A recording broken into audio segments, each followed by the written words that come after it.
Welcome to More People, More Problems with your host, Chelsea, and myself, Brittany. Today, we're going to be talking about no means no. Maybe that, and I know it sounds funny, but in all actuality, we're going to be talking about when to say yes, when to say no, when to put, your limits in place, aka boundaries. And we're going to talk about it from a personal lens for ourselves, but also from an organizational lens. When you bring many people together, how do you have to think about boundaries, put them in place? And so we're excited to chat about boundaries today. That's a sweet intro, Britt. So, obviously, not your typical HR podcast. I do want to just throw a quick reminder out before we start that we will be preserving confidentiality because we'll be Always. pulling from, yeah, always, we'll be pulling stories from our past, from our experience, from our own careers. But just to hopefully put the icing on the cake, letting you know that if it's about us, we'll definitely be spilling the tea. So, you don't have to worry about that. Anywho, let's just jump into it then, Britt. Love it. So we'll start with this. We started talking about the idea of boundaries, and really it came out first because we're like, when to say yes and no. And no means no. And so I was like, okay, boundaries. What does boundaries mean? So I did a quick research because I always like to know what's the formal definition. And funny enough, I was expecting like this elaborate definition of boundaries. And what I got was boundaries, a line that marks the limits of an area. And I was like, okay, so like we're going really explicit here. It's like setting out the boundaries of an area. But then I went, yeah, I mean, that makes sense. And that's actually what we're doing, both for an individual, but like we said earlier, like when you bring many people together, you also have to kind of set out the boundary. Because if you don't, people don't know where the line in the sand is. And they often, overjump it. And like that's not their fault. Why wouldn't you? Human nature, you're going to try and push the limits all the time.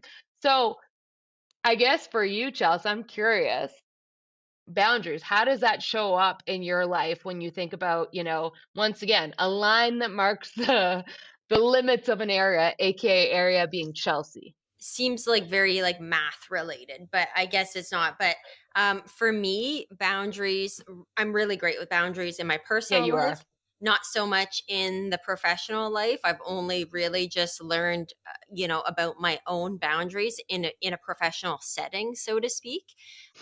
I think it's really important the difference between kind of the organizational boundaries that are set out and then your own boundaries that you set in your organizational setting. So, what I mean about that is the organizational boundaries, for example, about hours of work. Most people work 8 to 4, 9 to 5, whatever the case may be. For us in the public service, in the federal government, we have collective agreements, we have contracts that indicate, you know, typical hours of work. Obviously, we have policies about how to be respectful and professional, things like that. These are the types of things I would consider to be like organizational boundaries that we generally accept and adhere to. So for me as a leader in terms of like my own professional boundaries, okay, I understand that I don't typically work the 7.55 hour days, the 8 hour days. My boundaries are like, let's say on a work day, it's for me not to work more than 10 to 11 hours. Okay. So That's more extreme. I thought you were going to say 6 or 7. Just well, kidding. no, like, but because we all know when you get to a certain level in your career, you're likely more expected to work a higher number of hours just because there's more things to manage, right? You've Well, got teams itself, under actually, you. I would challenge you and say, like, that's you're talking about personal boundary, right? Like, so maybe a little bit, but that's you setting a boundary of what it is. Some people might say it's only 8 hours, but you've set it at a higher threshold. Well, I understand the organization is telling us like this is essentially what you should be doing, different from the expectations possibly. So I accept and understand the expectations to a certain degree that for me, as long as it's not past, I don't know, 11's a bit much. Like nobody wants to work 11 hours, though of Yeah. course there are days. But for me, my boundaries, I'd like to keep it within, I'd say like the 8 to 10 hour range, and that's acceptable for me. When I start going well over that and on a consistent basis, then I feel like my boundaries are being infringed. ideally it's not by me, it's not self-inflicted, but as we often know, it's a slippery slope. So I was often gonna say, you I break think your we own are boundaries. usually our worst enemies. I I don't know. know about you, but I think that, like, it's hard. Usually we can throw ourselves and our own boundaries out in addition to others throwing them out for us. But just to go back to the beginning, you talk about organizational boundaries. So, like, you actually brought this up in conversation with me, and I hadn't thought about it as boundaries. Like, I'm like, okay, let's just break it down. So, you bring a bunch of humans together, whether it's in an organization or even like a sports team, let's say, and you need people to align to win games, let's say, in a sports team or to perform and have an impact in a company to get more users, let's say, for a product. You had said, okay, so policies, rules of engagement, your employee contract. I was like, oh, yeah, those are just things we need. And when you framed those as like boundaries, I was like, oh, that's so true. Like a sports team, even, they have rules of engagement. It's like you have to show up for practice. You can't show up hungover and be lazy. These are ones I'm clearly very knowledgeable about. But, like, that was a new thing for me to think about, so I love that. The personal side, which you're talking about now, which could be, hours of work and what you set up, that one I think is more expected of everyone. Everyone's like, "Yeah, you gotta know how much you wanna put in," but the organizational one is an interesting one, and, like, why do you need it? Well, why do you need it? I think, prevent burnout, your own mental health, like to not ideally get a divorce from your spouse because they're sick of you working a million hours a day and putting all that in. So I think it's like setting those boundaries at what's acceptable for you, but also, I mean, when you have like this whole ecosystem outside of work, obviously family and social activities and hobbies and things like that, you don't even want to be infringing on all of that. You have to take all of those things into consideration to help develop what your boundaries are. So I look back at our own experiences and our own career growth over the last like 10 years, for example. You were single for a good amount of time in your career. So maybe what an acceptable boundary was for you was to work 10, 11 hours a day, and that was normal or that was accepted, and there wasn't as much on the outside pressuring that that wasn't okay necessarily, which is probably why you were so sick all the time. You were always sick, you were always getting these colds and Well, everything. the interesting thing I think so, like, one thing I have a strong opinion on is the fact that one person's boundaries shouldn't be imposed on another, and the fact that personal boundaries change at different points of your life, and you're hitting on that spot on. Like, for me, I was working at Shopify, and it was a startup, it was hyper growth.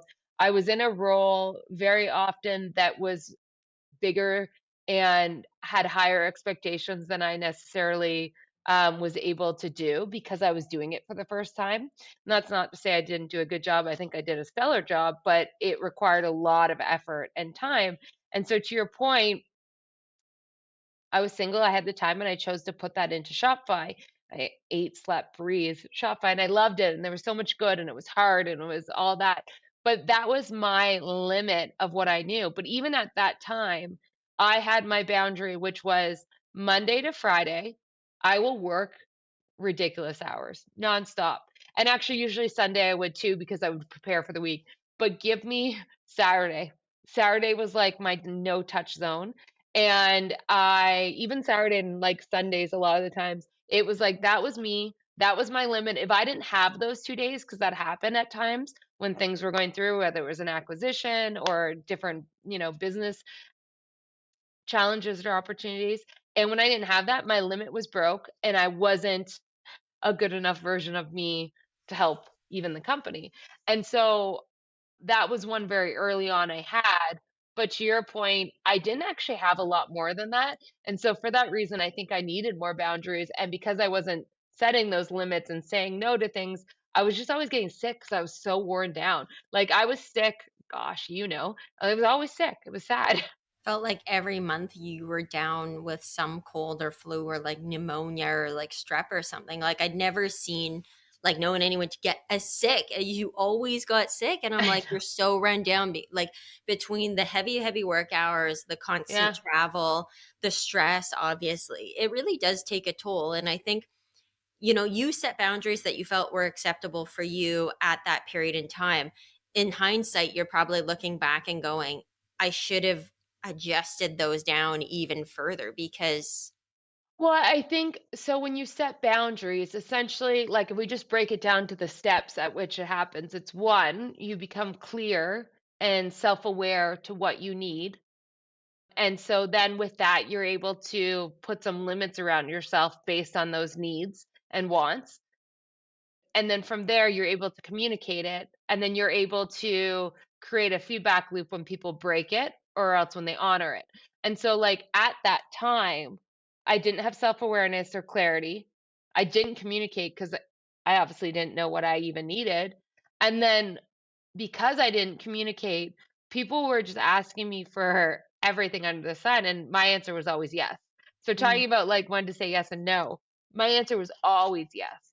And I think that served me well in some ways. Maybe that's the dirty little secret of like everyone's like, no, you need to say no. I do think you have to say no at certain times, but at that point in my life, I wanted every opportunity and I wanted to prove it. And so I was willing to sacrifice a bit more to be able to get that. But as I started to build trust with, different people in the company and show what I got, that's when I had to really do the work and become self aware, learn when to say no to certain things and start to put my limits in place. But then guess what? So, like, talking about this, like, three phases, I became self aware, I knew what I needed, I started to communicate it. And then the feedback loop, people kept breaking it because they're like, but a month ago, I could email you at 11 p.m. and you would answer. I could call you at 6 a.m. and you would go solve my problem. And so then you have to start creating this feedback loop of like, yes, that was before, but that's no longer the case. I'm not going to be available. And that honestly is so bloody hard. Like to disappoint someone. Oh, mm. fuck. Well, they're used to it, right? They're used to a Yeah. certain pattern of behavior. So it's easy for them to get caught up in that same pattern. And then when you've kind of cut that off at some point, I think the really difficult, one of the challenging things about doing that is then sticking to your boundaries. So I was Yeah. reading something the other day that it's better to be on 100% firm on your boundaries than like 98 or 99%, because that 1% or Yeah. 2% where you let it slip, like it's a slippery slope downwards. But then I can also like look at it on the other side and go, sometimes you have to have exceptions. You can't be so Yeah. rigid all the time. There have to be exceptions to the rules. And I think that the communication, the feedback loop that you're talking about is one of the most important things. I think a lot of people don't, they come to understand the boundaries, they reflect, they become self-aware, but then they don't appropriately communicate that with those around them who, who are in their day-to-day relationships and whatnot. And so it's easy for it to get broken, or they're not understanding the reasoning for your boundaries. And I think Yeah. sometimes that's really important for people to see the very human aspect to, I can no longer be absolutely married to this company for 14 hours a day. I Yeah. also need to be married to myself for 5 minutes, and I need to show up better because I'm putting more into myself and I'm resting and I'm breaking from this. And I Yeah. think people need to understand that part of it too. Like you're not just a robot just going nuts constantly, work, work, And work, I work, mean, work. hopefully other people, I mean, I hope A, they understand that, and B, like, to me, this translate into every aspect. So, like, we're talking about the relationship between employee and employer. But like to me right now, this relates to the relationship between me and my husband, which is, as you know, like people will get to know me on this, but I progressed and matured a lot in my work life because, as I just mentioned, I worked, and did well there. But my personal life and I think personal development kind of stalled as a result of that. So I'm in deep therapy. It's great. It's all this good stuff. But in that, I was talking to my therapist this week, and she was just saying, I have some like core beliefs about myself that are clashing with me setting my boundaries or intentions around what I want in the relationship and even how I spend time with myself versus with Scott. And so one of the things that I'd gotten really good at when I was on my own was I journaled all the time. It's a way that I process, it's a way that I create self-awareness for myself. And funny enough, when I left Shopify and started doing other work of my own and me and Scott got more serious, I've kind of pushed it aside. I like don't have the same value to that time. And I felt like it was like a limit that I no longer needed. And what I'm realizing right now is I actually really need it. And so like I just got that self-awareness that I need time for myself to journal a couple times a week.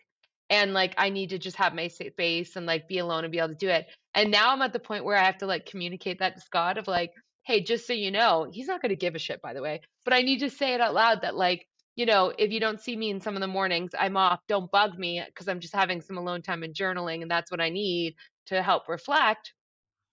And then I have to like create that reinforcing loop that like if he wants to go get a coffee or go on the walk in the morning, that I don't just push that aside because I'm like, oh, that sounds like fun. I don't need a journal. It's like, no, actually, I'm going to go journal and we'll do that after. Mhm. Anyways, long story short, it really is interesting to me how it shows up in every aspect and how like there's these rules of engagement, whether it's in a friendship, a lover, employment, company, like it really does show up in all these spheres. Did you go a little ooh when I said lover? Ooh, lover. Yes. Lover and husband and or not sure. Yeah. JK. But I was going to say, I actually had a really, really similar discussion with my husband, Gary, around the similar type of alone time at times. And Yeah. it was more of a touchy situation because I think he took it almost in offense at one point. Like, oh, you want to go be by yourself. Like, I've been working all day, you've been working all day. And I said, but sometimes I do need an hour or even if it's half an hour a couple times a week and I'm not with anybody. I said I spent Yeah. all day talking to people and it's not that I don't want to talk to you. It really has nothing to do with you. It has everything to do with me. I just need to be by myself in my thoughts, just doing nothing or just a little bit of something, but I have to be by myself. And that's the only Yeah. way that I recharge my battery. And I think he started to understand that a little bit more. And sometimes we'll both kind of look at each other and go like, okay, kids are in bed. Let's let's split off. It would be nice to sit down and be in each other's company for an hour or two before bed, but sometimes we just want to be Yeah. in our own company. So It's like your that limit. took You a need lot to of growing. recharge. Yeah, Yeah. I think it takes a lot of learning about yourself and also like if Yeah. you're thinking about a relationship dynamic about each other to Yeah. understand, to appreciate, to accept, and to not take offense. Like it's not a you thing. It really is a me thing. Yeah, well, I mean, this once again translates to all areas. Like, it's the realization that sometimes when you set a boundary or express a need, that people can interpret that from the other side that it's their fault or it's something they did. That happened in the workplace all the time. I would have we did this thing actually. Every new employee on my team we would fill out a personal blueprint and they would do it for themselves and I would do it for me. I had one that I shared with everyone and it was the Brittany blueprint. It was like when I work best, how I like to think and solve problems, like what were my little like ticks, like it had all these really interesting things. But within that, I stated like my boundaries, my limits, how I showed up. And I remember one of my direct employees had written, what was it? It was something around being non-responsive in meetings and what she needed. And I remember I took it as like, oh, am I running bad meat? Like I just took it all on myself. And then in the end, it came out that it was like, no, I get really hangry. It's nothing about you. If I don't eat and show up in the right way, I'm not going to be the best self. And it was this Look at like me. hilarious moment where I was like, I'm over here insecure. Like, what did I do? How did I create this? And it's like, it has nothing to fucking do with you, Brittany. And like, it's a reminder when we're receiving these things to take yourself out and realize it's self-declared. Like, The yeah, it's a context funny is one. important. Like, turns out Yeah. that girl, all she needed was a Snickers. And like, I can relate to that. Like, I had just like, when energy levels drop, and you guys know me too, when I get hungry in any type of situation, I'm like completely not the person you want to be around anymore. I've Yeah, either you're a dropped little off rude. in mood or I've just completely zoned out. That's it for me. Someone toss me a Snickers so I can get through the rest of my day. This makes me think of both when you're hungry, but also when you've eaten too much. We're like, Chelsea, come back to me. I know. Isn't that sad? I was just telling you that story at Gary and I, my husband, we went for our anniversary the other night, 11 years married. And I've got this thing, when we go out for meals and I get full and you have a bit of wine and stuff like that, a couple of glasses of wine. I mean, you're not going out raving after, so you're not like pumping yourself up. You're You not? yeah. Well, no, that wasn't the plan. We did have to pick up the kids after, but yeah, you're kind of more low key. There's low. I was trying to explain. I was like low lighting. Like you have a Yeah. big heavy meal. Had a big heavy Italian meal, and then he's like, "Oh, she's gone. She's gone." And I've just like kind of gone off into space. And he's like, "Oh," he's like, "That's it. Check." Like I was like, "I'm sorry." Like it's just like what The happened. romance is gone. Yeah, the romance is gone, and I'm just staring at other couples, like in my head, analyzing them. And then he's like, "Can you come back to this conversation?" I'm like, this is like what I do. You're like, I'm digesting. It's my limit. Well, I come back after I digest after a couple minutes. We had a dessert, it perked me up. I was fine. There you go.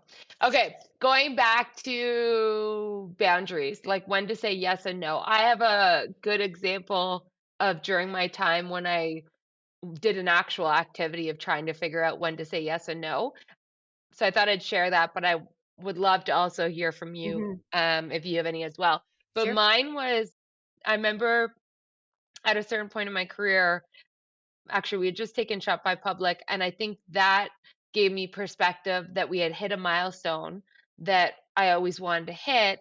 And then I kind of started to question, what do I want in life? So, to your earlier point of when your perspective changes and certain change moments in life, and at that moment, I was like, I want more than just a career. I would one day like a family, I would Hmm. like some hobbies outside of work. I realized that my boundaries needed to change. And so it was kind of this pivotal moment. And so I was working with a coach and we were talking, and she's like, "So, how do you decide when to say yes or no to things?" And I was like, "What do you mean? I say yes to everything. I just do it because, like, that's like what people know me for." And she's like, "Okay, well, first off, when you're saying yes to everything, you're not actually doing everything because no one has that much time. So you're unintentionally saying no to things that you might actually want to do. So start to get intentional about it." And I was like, "Oh shit, you're right." And then she said, "Okay, so let's talk about that." And the activity she gave me was, when thinking about things like, or, things you're being asked of or things you might want to do, ask yourself, is this something I should be doing? Is this something I need to be doing?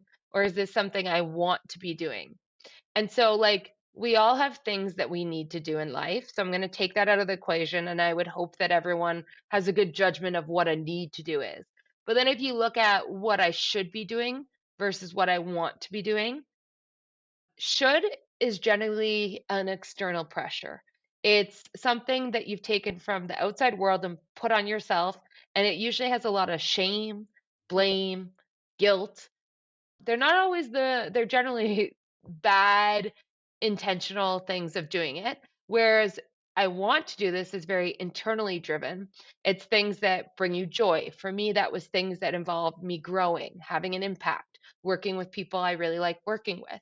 And as we went into it, I realized that was a tripwire for me, a marker when asked things of what I should say yes and no to. And I was able to start to put in some new boundaries once I had that self awareness, which was, okay, I know the things I want to do because after, once again, I journaled and I was able to pile them up over times. And I realized I really liked things where I was able to have an impact, where I had strong expertise, but I was still able to learn, and where I worked with people that really challenged me, brought me up, and were fun.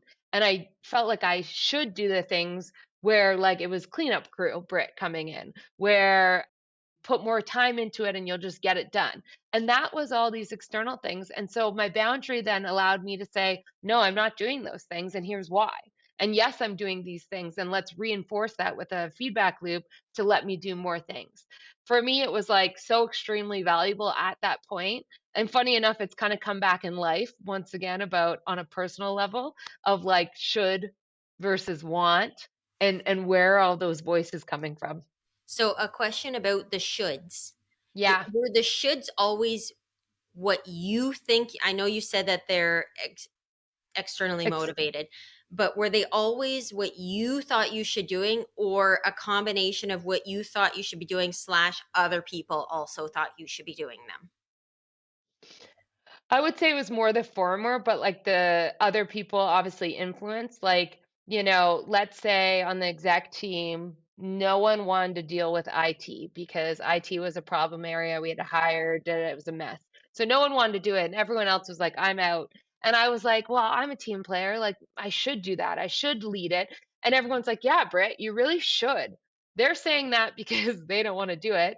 And I'm putting that in position of what I think they're all thinking. That's that external thoughts and voices in. So I'm like, I'm in, I'm doing it. What I didn't realize at that time is that saying yes to that because of this external thoughts and what I should be doing didn't allow me to then focus on like the culture, the talent, the building of people, like Mhm. leadership, project management, all the other things that I could have been doing that I actually wanted to do. And so my boundary was like, that's not my expertise. That's not where I'm going to have the biggest impact. So I'm actually a no. And sometimes you want to say no. Like you said, there's a small little 1% where you do have to do things that maybe fall in that category. But I would say 99% of the time, that's that indicator that no, it's not right. So, in terms of that one example you mentioned with IT, like, is that mean that there's a possible way, like, of being overly collaborative, overly collegial, and then you're taking it all upon yourself Yeah. because nobody else wants to deal with it, right? And you're like, it's that team player attitude. And it's I funny. think a little bit of that. And like, I mean, for me, every single person is different. For me, I never want to disappoint people. I Mm, always like, I show my love and appreciation and respect through giving my time, my knowledge, and my experience. So, like, I have my whole Brittany layer that comes into this that then builds upon that should. yeah. Whereas, like, for someone else, that might be, I show my love and appreciation through gifts. So then I think, oh, I should buy everyone I know a gift. Well, no, who do you want to buy a gift for? Like remove that. You know what I mean? Like silly, Everyone but a who's true watching is example. like, I need to become her friend right now so that she can buy me a gift. Doesn't I'm a Love it. terrible gift giver. You don't want to be my friend No, for you're a good that. giver. So that example that you just mentioned, the kind of the should, the wants, the needs, and Yeah. everything, so interesting because an exact type of scenario happened to me just yesterday. So me and my colleagues, all at the same level, director colleagues, we all received the same request to review a big document, 70-page document, and to highlight any issues or impacts or anything, and to secure funding in certain areas. I don't know why, but the first thing that comes into my mind, and I'm in training all day yesterday, and I'm in training 2 days a week on character leadership training Yeah. for a 6 week period. So my work week is already condensed from 5 days into three. So it's already hectic and chaotic, and I'm working longer hours. For some reason, I take it upon myself to email everyone and go, listen, I'll review this on behalf of everyone from everyone's perspective, and I will write up all the comments and everything and get it back to you all, and if there's anything that needs to be added, we can do it. And I'm like internally debating it. I'm like, why am I doing that? But then I'm like, no, then I'm saving other people time, and like it's a long document and whatever. But I catch myself doing it pretty often. And I'm like, Charles, like you already don't have enough time to deal with this. So why are you doing it and adding on five more layers of work to do this on behalf of everyone else? And sometimes, you know, but nobody asked me to do it. Nobody No, I mentioned know. I have no This is time. the thing about saying yes and no to things. I think we very often as humans impose it on ourselves due to lived experiences. So, like insecurities, perceived strengths, perceived weaknesses, real weaknesses. And so, what I hear from you is for whatever reason that came across, and you were like, maybe I can impress everyone.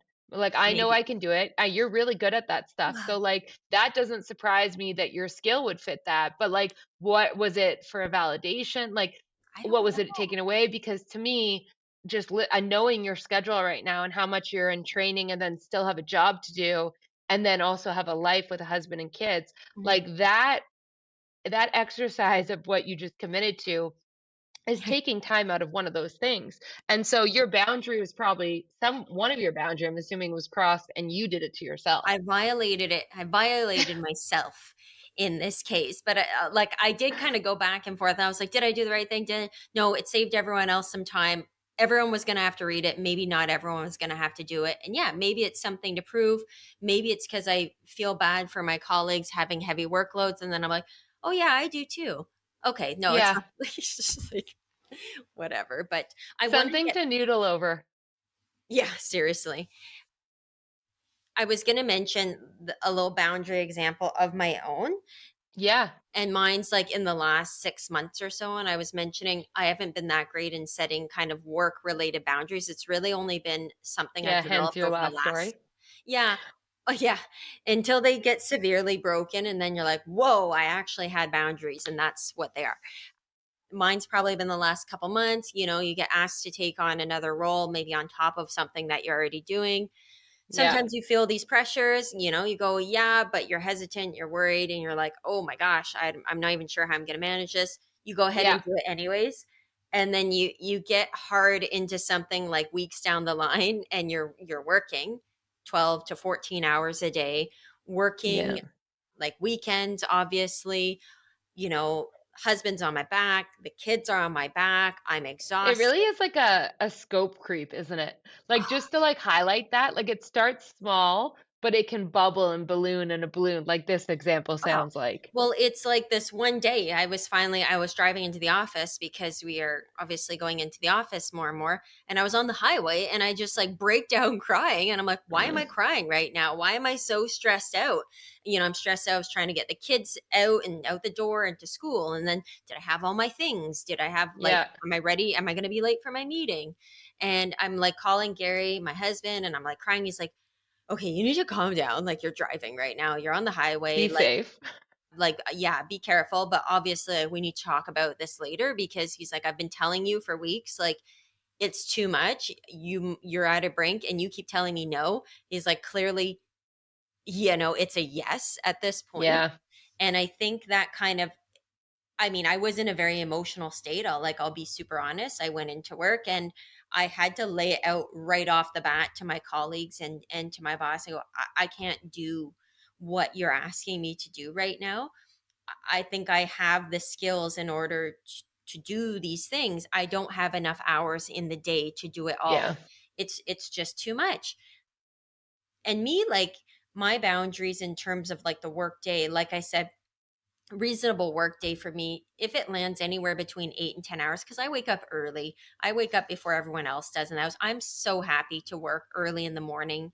And if I yeah, work and end at the same as most people do in a 9 to 5, then I'm fine with that. Like it's not a problem for me. The 2 hours I put in earlier than everyone else, it's because it's quiet and there's no one emailing me and I can get all yeah. of my things done. Anyways, I digressed and I've But lost. no, but it went past that. I find you make me realize actually two things. So one, knowing you so well, we're best friends. And so just to put in context, like you were asked to essentially to do two executive roles under the same salary, under the same like work parameters of like Monday to Friday. And so that was extreme. And because you didn't put any boundaries in place, the ask just kept coming. And I think so. My realization is this: one, I think it's very normal to have like a crashed landing before you realize what your boundaries are. So don't feel too guilty about that. Cause I know for myself, a lot of my major aha moments came through tears or extreme frustration or maybe too many bottles of wine because I was just trying to forget what was going on. And so usually it is kind of that drastic push that makes you go, fuck this, I can't do it. And then start to realize what you need and put some boundaries. That's one. Two, usually for me, a trigger is resentment. I'll start to resent the company, the leader, the friend, the lover, as we said, because I think that I've like somehow told people through brainwaves what I need or set limits, and I haven't, so it's on me. And then they expect more and more, and I'm like, how could you? You're making me sacrifice my, my family time on the weekend to do this, and you like da da da. And in the reality, usually when I'm showing resentment, it's like I need to pause and say, what do I need? And have I set my boundaries? And have I honored those? Because well, I hate this, but it always comes back to self. And so, like, I don't know if you felt any resentment in that moment, but that would make sense to me as like a trigger to highlight, oh shit, I need some new boundaries. No, I definitely had some resentment, and I have had time, obviously, to think about it and Yeah. reflect back and kind of adjust my mindset a little bit, reset kind of where I need to be at in terms of those boundaries and speak up for myself. And Yeah. I think what I've realized a lot of learning from it is speaking up in the moment, Yeah. in a way that's going to really help demonstrate what you need and what you're capable of managing, and like what's reasonable to ask as well. I think a lot of people are afraid to do that. I think I've Yeah. gotten a little bit more courage over the last couple of months to be a bit more A clear, lot because more. because I understand myself a little bit better. And it's funny, a lot of people say, oh, like working on the weekends. Me, I actually really don't mind working on the weekends. Yeah. Self-inflicted at times. I'll work an hour or two on the weekend when things are quiet, but that's like at my own, I was like, oh, I'll prepare for the next week, or like I Yeah. need to spend some quiet time doing certain things. But then I'm thinking, like, when I was in this situation where I was performing the two roles, I had to work on the weekend. Like, Yeah. I had to put in at least 5 hours on a Saturday, and then another couple of hours on a Sunday. Well, you just described you felt like you should put in 5 hours on the weekend Yeah, before besides I want to put in a few hours on the weekend. yeah. Like, to me, that's case in point of where you can utilize it to start to think about a boundary and what needs to be put in. And, like, I mean, I saw the whole movie play out, and I will say that I'm super proud of you because you are a lot more vocal, and it requires at times a lot of vulnerability to be able to express what you need and the boundaries, and that's hard. And you did it. And the relief of, just all of those pressure points that you're putting on yourself after you had that conversation and how they responded, which was, cool, I get it.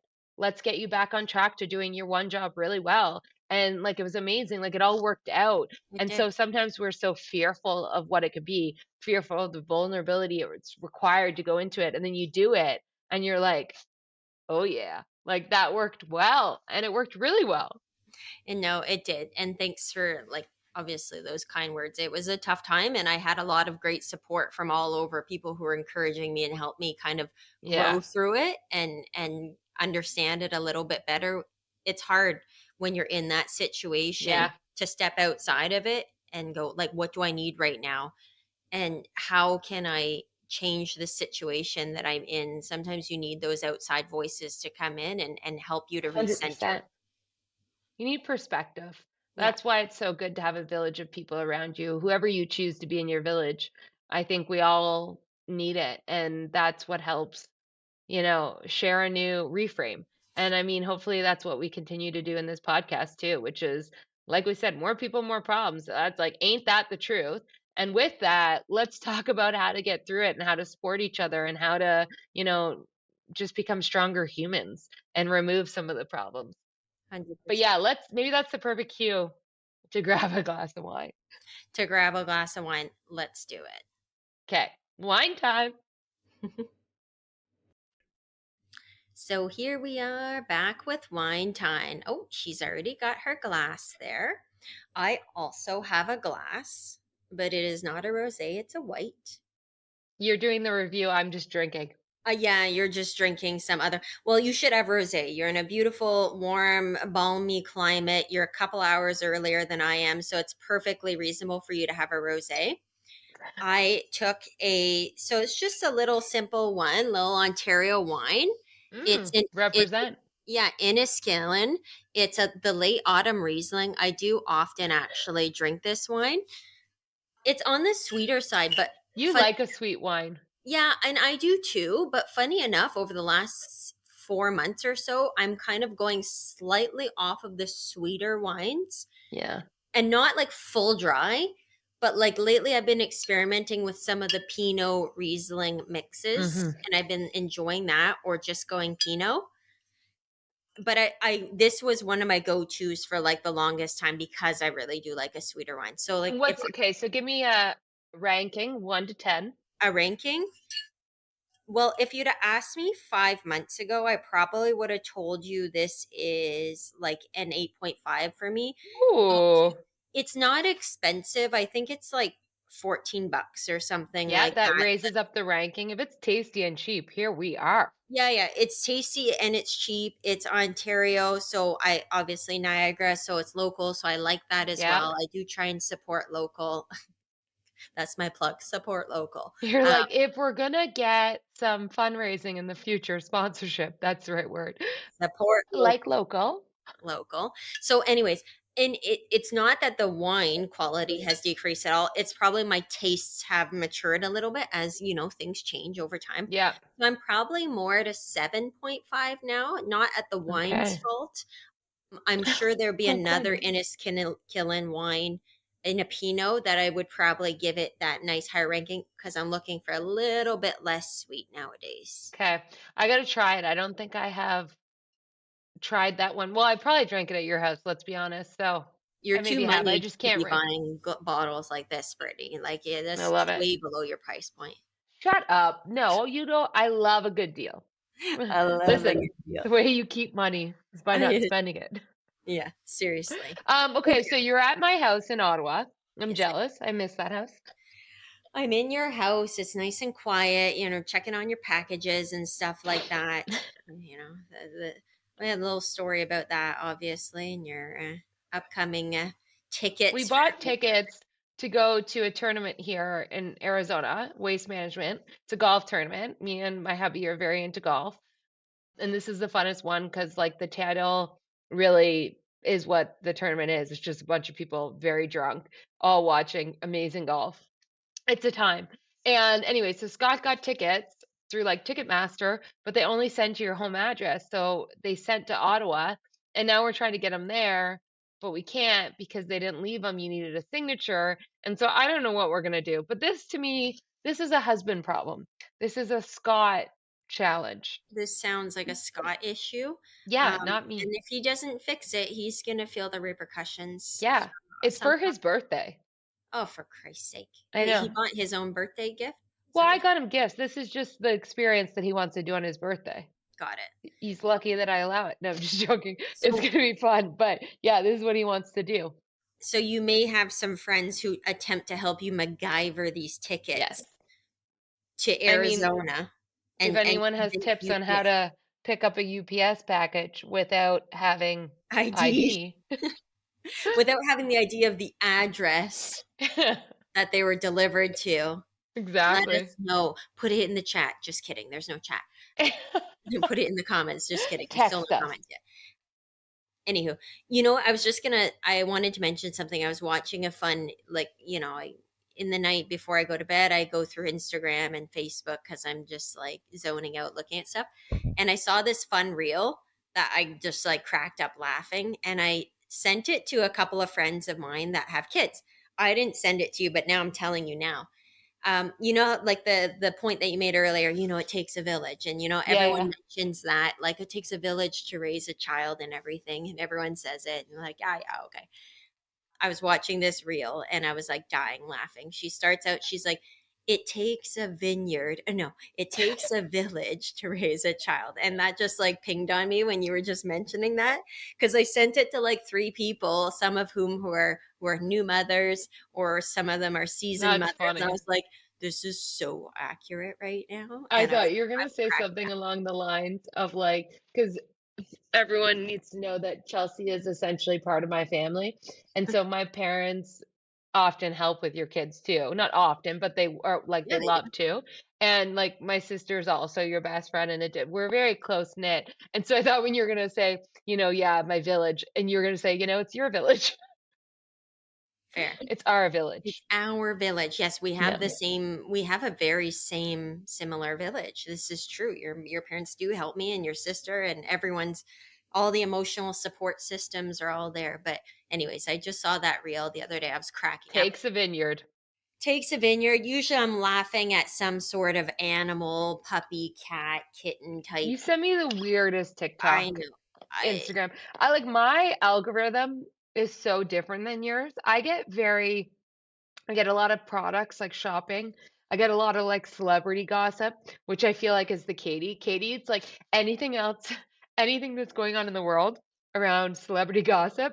I'm like, yo, Katie, like give me the goods. And she knows. knows like He knows. everything, Katie you knows. know? She's like the Whereas inside. yours is just like weird, fucked up shit. Like the My camel toe. This is like weird and fucked up. It's like it's a lot of it's kids related and Huh? like memes about kids and like the stresses of being a parent because I respond on those all and I share them for sure. They're tracking me like my algorithm. Yeah.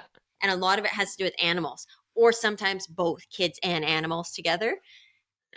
And did I like send you one the other night? It's this kid and I think he's English or something and he's like looking outside the window and he's like there's a fucking goat out there. And he's like 4. And then the mom's like, no, it's a goat.